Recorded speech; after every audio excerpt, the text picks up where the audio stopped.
Sir ഇപ്പം നമ്മുടെ മുല്ലശ്ശേരി തറവാട്ടിലൊരു മെഹഫിൽ രാവിനെ ആസ്പദമാക്കിയിട്ടാണ് മെഹഫിൽ എന്ന് പറഞ്ഞ സിനിമ എന്ന് കേട്ടു. അപ്പം ഈ ഒരു സിനിമ ഇതൊരു സിനിമ ആക്കണം എന്ന് ഉള്ളത് ഒരു പിന്നീട് കാരണം ഉണ്ടാവും. അതെന്തായിരുന്നു ആ കാരണം? മുല്ലശ്ശേരി നമ്മൾ ഒരിക്കൽ പോയിട്ടുണ്ടെങ്കിൽ മുല്ലശ്ശേരി വീട്ടിൽ ചാലപ്പുറം, കോഴിക്കോട് ചാലപ്പുറത്ത് അറിയാമല്ലോ, കോഴിക്കോട് ചാലപ്പുറത്ത് ആ മുല്ലശ്ശേരി വീട്ടിൽ ഒരിക്കൽ പോയാൽ അതൊരു അഡിക്ഷനാണ്. നമ്മളവിടെ പോകും. കാരണം നമ്മളെ എങ്ങനെയാണ് ചിരി കൊണ്ട് അല്ലെ സന്തോഷം കൊണ്ട് നമ്മളെ വരവേൽക്കുന്നത്. നമ്മളുടെ പ്രശ്നങ്ങൾ, എന്ത് പ്രശ്നങ്ങളുണ്ടെങ്കിലും അവിടെ ചെല്ലുമ്പോൾ നമുക്ക് ഭയങ്കര ഒരു പീസ്ഫുൾ ഫീലിലേക്ക് പോകും.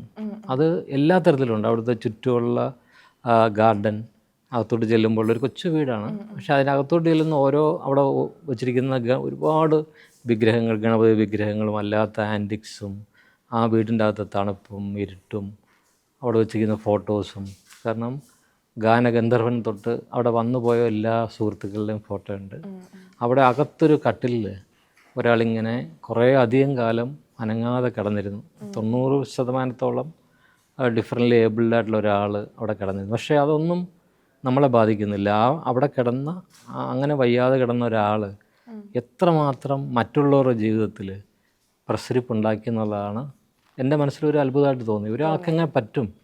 അത് വളരെ വലിയ അത്ഭുതമായിരുന്നു. കാരണം ഇത് പറയണം എപ്പോഴെങ്കിലും. രാജുവേട്ടൻ്റെ കഥ അതിൻ്റെ ഒരു ഫിക്ഷണൽ ഫോമാറ്റ് ദേവാസുരത്തിൽ പറഞ്ഞിട്ടുണ്ട്. അത് രാജുവേട്ടൻ്റെ ജീവിതത്തിൻ്റെ കുറച്ചുള്ളൂ അത്. പക്ഷേ അതൊന്നുമല്ല. എന്നും മേഫിൽ രാവുകളുള്ള ഒരു വീട്, അവിടെ വരുന്നവർക്കൊക്കെ സന്തോഷം പകർന്നു കൊടുക്കുന്ന, ഒരു സുഖമില്ലാതെ കിടക്കുന്ന, ഏതാണ്ട് തളർന്ന് കിടക്കുന്ന ഒരു മനുഷ്യൻ്റെ മുഖത്തെ ചിരിയും, അതിൻ്റെ കൂടെ ബേച്ചുവച്ചിയുടെയും മക്കളുടെയും ഒക്കെ ആ ചിരിയോട് ചേർന്ന് വരുന്ന ഒരു വല്ലാത്തൊരു അന്തരീക്ഷമുണ്ട്. ഞാൻ അനുഭവിച്ചറിഞ്ഞാണ്. ഞാൻ അവിടെ എന്നെ കൊണ്ടുപോകുന്ന രഞ്ജിത്തും ഗിരീഷ് പുത്തഞ്ചേരിയും കൂടെയാണ്. ഞാൻ മുല്ലശ്ശേരി ചെല്ലുന്നത് ഒരു സന്ധ്യയ്ക്കാണ്.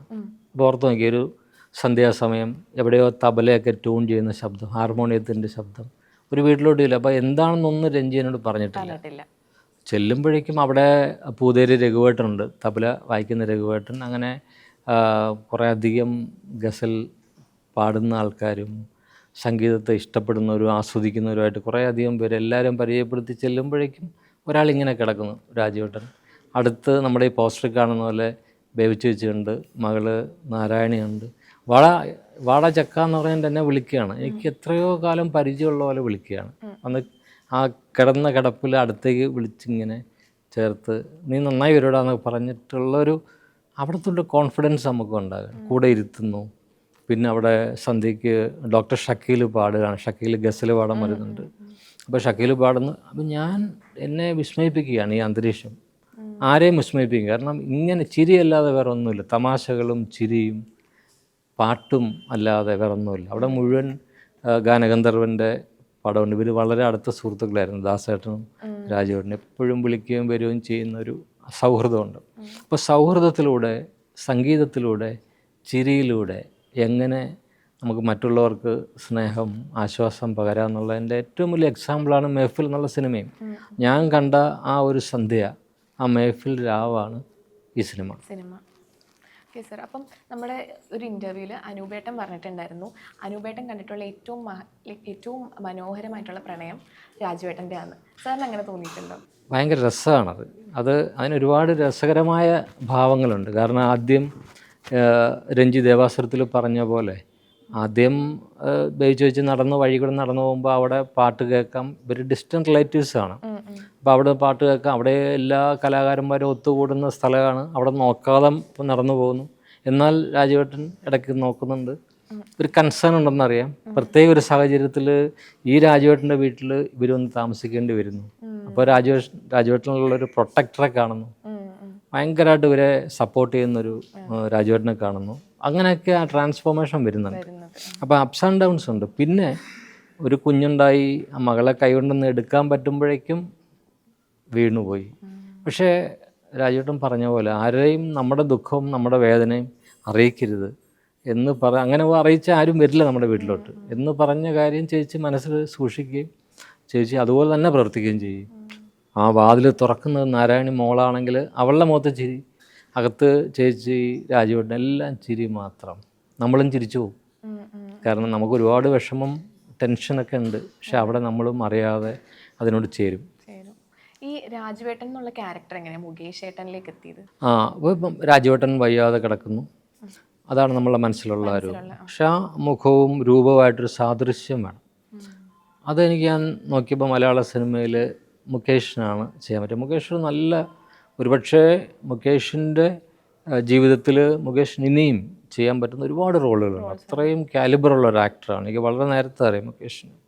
അദ്ദേഹത്തിന് അർഹിക്കുന്ന രീതിയിലുള്ള കഥാപാത്രങ്ങൾ ഇനിയും വരാനിരിക്കുന്നു ഉള്ളതെന്ന് വിശ്വസിക്കുന്നുണ്ട്.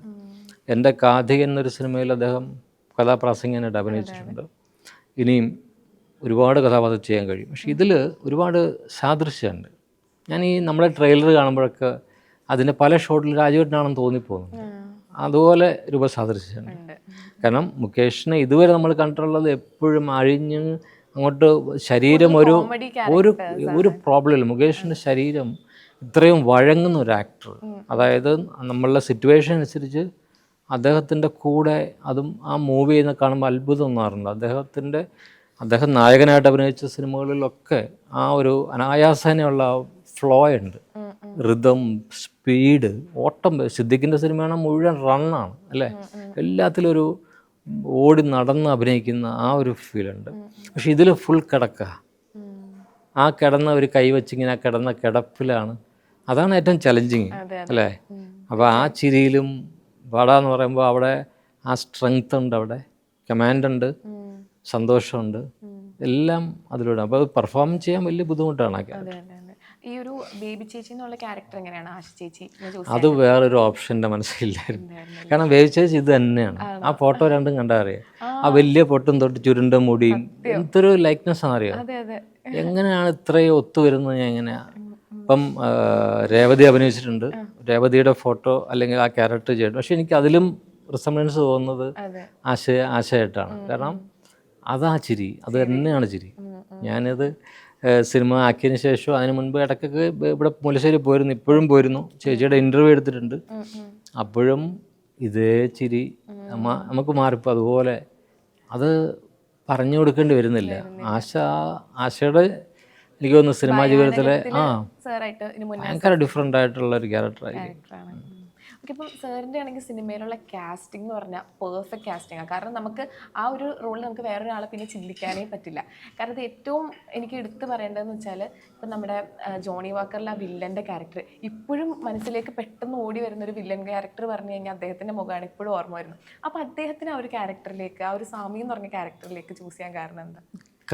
കമൽ ഗൗർ 90 അല്ലേ, 90 1990 ഏതാണ്ട് 35 വർഷം. അങ്ങനെ 35 വർഷം പോയല്ലോ എന്ന് ഞാൻ പക്ഷേ ഒരു പബ്ബിൽ ഇപ്പം എൻ്റെ മനസ്സിൽ ഇതിൻ്റെ കോസ്റ്റ്യൂം വരെ എല്ലാം ഇപ്പം ആ കീറിയ ജീൻസും കാതിൽ ഇതെല്ലാം ഫിക്സ്ഡ് ആണ്. അതിൻ്റെ അപ്പിയറൻസ് എങ്ങനെ വേണം എല്ലാം ഉണ്ട്. പക്ഷേ ഞങ്ങളവിടെ പബ്ബിൽ അവിടെ അന്നും 365 പബ്ബുണ്ട് അന്ന് ബാംഗ്ലൂരിൽ. ഓരോ ദിവസം ഓരോ പബ്ബിൽ പോയാലും തിരിയില്ല, അതുപോലെയാണ്. അത്രയും പബ്ബുകളാണ്. പബ് വേൾഡ്, പിന്നെ മെക്സിക്കൻ കൈൻഡ് പബ്ബ്, അല്ലാതെ ഇറ്റാലിയൻ കൈൻഡ് എല്ലാം ഉണ്ട്.